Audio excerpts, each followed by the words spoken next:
They said marriage was the prize, but no one told Naomi that it could also be a prison, polished by tradition and sealed with shame. Naomi met Gideon on a Friday evening at a networking event for professionals in Lagos. She hadn't even wanted to go. She was tired, fresh from a presentation at work, and just wanted to eat amala and sleep on her bed for hours without disturbance. But her friend Zainab had dragged her there, insisting she get out and meet someone. Anyone really. Naomi sat alone on a table, swirling a glass of Chapman when he walked up to her. "Is this seat taken?" he asked, pointing at the empty seat beside her. His voice deep, his scent masculine, his white shirt rolled up at the sleeves. He was fine, tall and lean, but it wasn't just that. He didn't flirt with her. He didn't try to oversell himself. He asked about her job, her hobbies, and then listened without interrupting. Later that night, while Naomi was chatting with Zainab on WhatsApp, she told her that the guy she met earlier at the event feels very mature. Gideon didn't rush things. He called when he said he would. He sent lunch to her office twice. Nothing too extra, just careful, thoughtful gestures. When she fell sick, he came over with different options of her favorite meals and some medications which he got from a pharmacy. Naomi had been through men who were either boys in disguise or church bros who only wanted a Proverb 31 robot. But Gideon was different. He was consistent, intentional, and above all, he chose her, openly, without games. What Naomi didn't know was that Gideon had been under pressure too, as the only son of the prestigious Ewims family. His family's expectations were loud and relentless. His ex-girlfriend, a flashy influencer, had embarrassed the family by leaving him after 2 years of publicly dating, claiming he was too rigid. His mother had called it a disgrace. So when he met Naomi, who is smart, soft-spoken, pretty, and from a good Christian home, he saw an opportunity. She wasn't loud. She wasn't flashy. She smiled gently, listened attentively, and lived her life with no drama.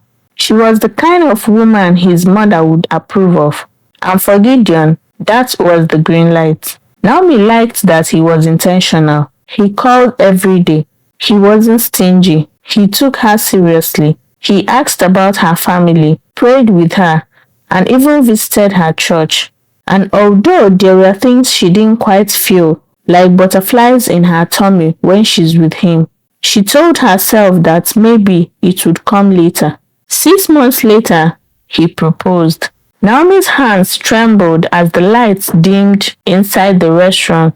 Soft jazz played in the background. A waiter brought a white plate with the question written boldly on it.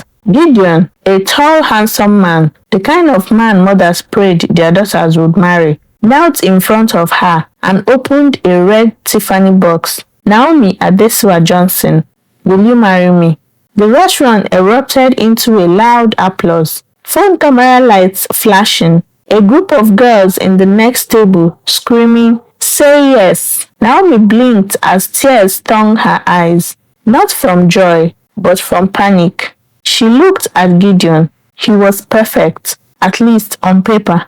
A banker, 36 years old, drives a clean Benz and owns a duplex. And most importantly, he checked her mother's perfect son-in-law list. She said yes. Everyone clapped. Her photo was reposted by wedding blogs before dessert even arrived. But that night, as she lay in bed staring at the ceiling, the ring on her finger felt heavier than her whole body. The next morning, she woke up to 43 WhatsApp messages, 19 DMs, and 7 reposts of her ring on her finger. Her colleagues were screaming in the office group chat. Naomi dropped her phone on the bed and sat down slowly. Her notifications kept buzzing, but all she wanted was silence. Just 3 weeks ago, she had told her best friend Cynthia that she needed more time. "I don't know if I love him," she had said. Cynthia, a 37-year-old divorcee and now bitter towards romance, had snorted. Naomi, love is for children, no. You're 32. Love won't change your last name. Stability will. Maybe Cynthia was right. Maybe Naomi was just overthinking. Still, something didn't just sit right about their relationship. That weekend, Naomi paid a visit to her aunt, Auntie Clara. I'm so proud of you, Auntie Clara gushed as she served Naomi jollof and grilled turkey. 32 years old isn't young, oh. God has finally answered our prayers. Naomi forced a smile and murmured, yes, ma. Auntie Clara lowered her voice and continued, just be wise. For men these days, you need to shine your eyes, oh. Cook well, don't let him eat out too much, and try to give him a child soonest. Naomi stabbed at her turkey with her fork. Do you love him? Auntie Clara asked suddenly.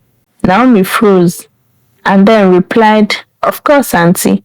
But even she heard the insincerity in her voice. A week later, Naomi went to visit Gideon's family in Ikoyi for the first time. It was a formal introduction, even though the wedding plans had already begun. His mother, Chief Mrs. Egwim, was all glitz and glamour. Her handshake was cold and quick. You're welcome, my dear, she said with a smile that didn't reach her eyes. Lunch was served at the dining table. It was jollof rice and grilled fish. And then came the series of questions. So, my dear, how old are you now? Mrs. Egwim asked. 32 years, ma, Naomi answered. Mrs. Egwim murmured, her eyes darting towards Gideon.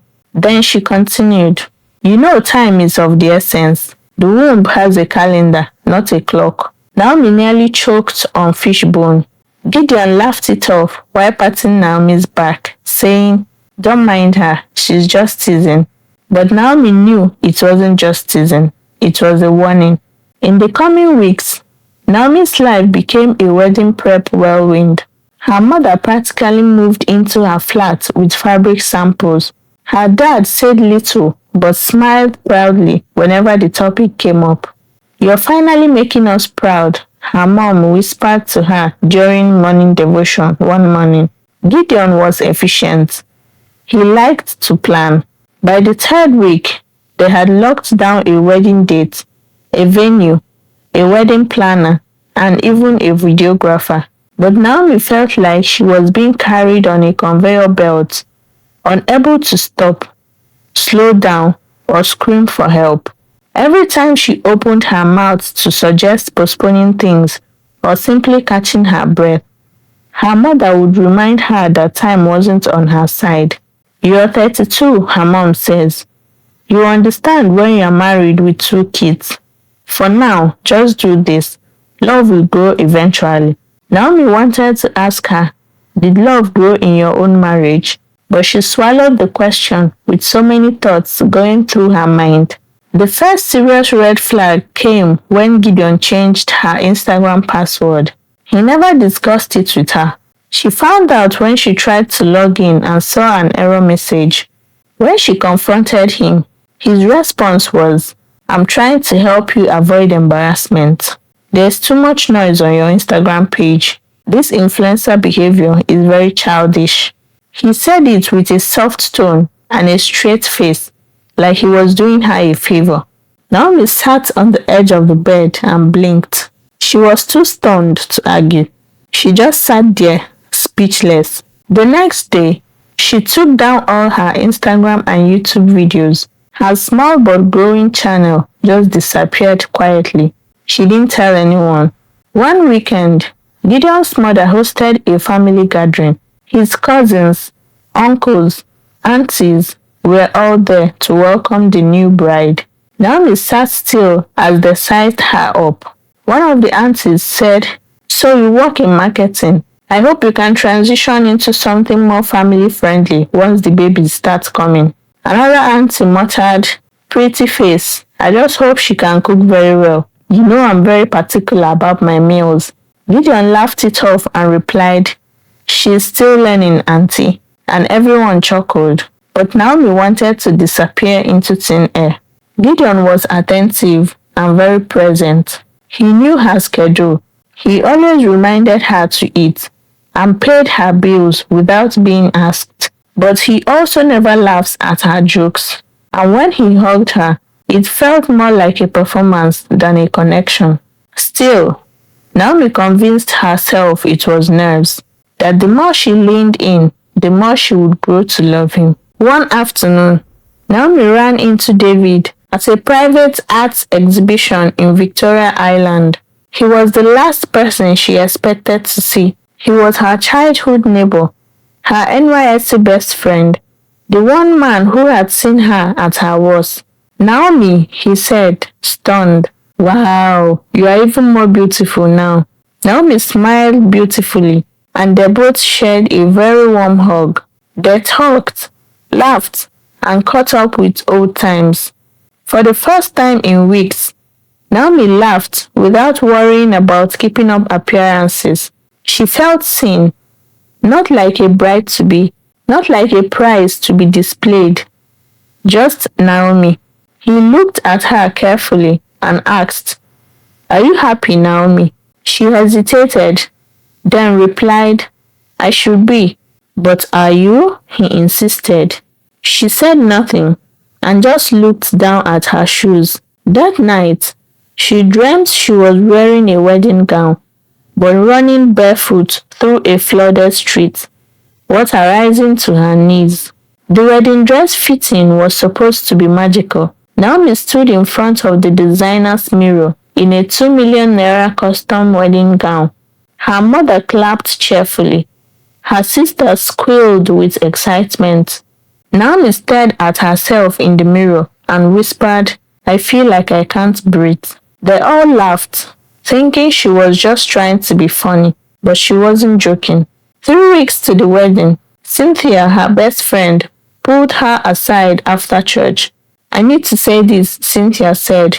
"You are not yourself. You haven't been for months. Is this wedding what you really want?" Naomi opened her mouth, then closed it. Tears filled her eyes. "I don't know," she whispered. Cynthia sighed. "Then maybe you need to figure that out before you sign your life away." 2 weeks to the wedding, she found a message on Gideon's iPad. While checking the honeymoon hotel options Gideon had narrowed down to, it was a chat with his ex. It read, "You'll always be the one who got away. I think about you every time I see her face." Naomi's heart dropped. She didn't react. She just got up and went back to her apartment. He called her so many times, but she didn't pick. The next morning, he showed up at her door with rose flowers in his hand, kneeling. "It meant nothing," he said. "Please don't ruin what we have." Her mother begged her to forgive him. "He's a man," she said, "and men will always make mistakes." Naomi nodded. She didn't argue. She just kept planning the wedding like a robot. The night before the wedding, she lay awake, staring at the ceiling. Her wedding gown was hung neatly by the window. The souvenirs were packed carefully. The hall was paid for. The guests were already in town. Everyone was ready, except her. At 3 a.m., she picked up her phone and sent Gideon a text. "I'm sorry, Gideon. I can't do this." Then she switched off her phone, took her ATM cards and passport, and disappeared. The scandal trended on Instagram. Naomi, the runaway bride. Gideon's family cursed her. Her own mother told her never to call home again. She was blacklisted and heartbroken, but at least she was free. 6 months later, Naomi sat under a mango tree in a quiet park. Her laptop open, her YouTube channel revived.